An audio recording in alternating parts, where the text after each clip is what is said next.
En chaque être humain dansent deux grandes énergies, l'énergie féminine et l'énergie masculine.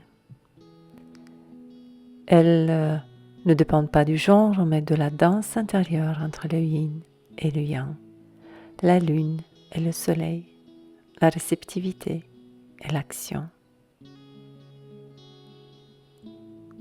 L'énergie féminine est comme une rivière lente qui serpente. C'est l'intuition, la créativité, la douceur, l'accueil. Elle aime le silence, les mystères, les rythmes profonds et organiques. Elle ne cherche pas à produire, mais à ressentir.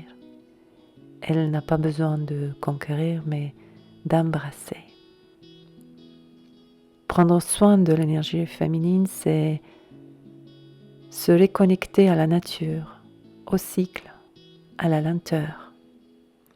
S'autoriser à ne rien faire, à rêver, à pleurer, à créer sans but, à chanter sans public, à danser pour le vent, à honorer la réceptivité comme une puissance. L'énergie masculine est comme une montagne stable et solide. C'est la structure, la direction, la logique, la force de l'action.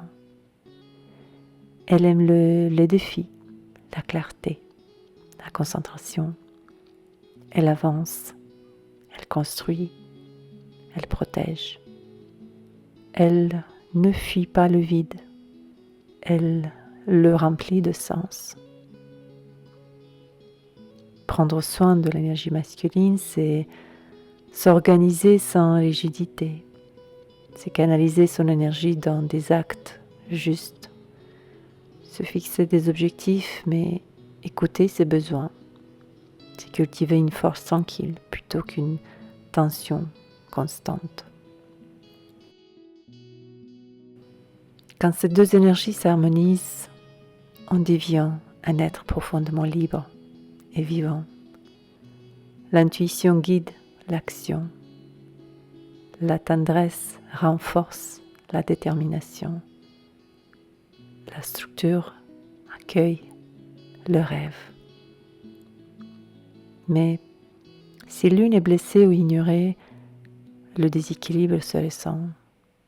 Trop de féminin et l'on flotte sans ancrage. Trop de masculin et l'on brûle sans ressenti. Prenons soin des deux. Offrons-leur l'espace d'exister. Donnons à notre énergie féminine le droit d'écouter, de créer, de ressentir. Et à notre énergie masculine, celui de bâtir, de poser des limites, d'oser. L'une est l'eau, l'autre est le vase. L'une est la chanson, l'autre est le souffle. Nous sommes la rencontre sacrée de ces deux pôles. Et c'est en les honorant tous les deux que nous guérissons et que nous grandissons.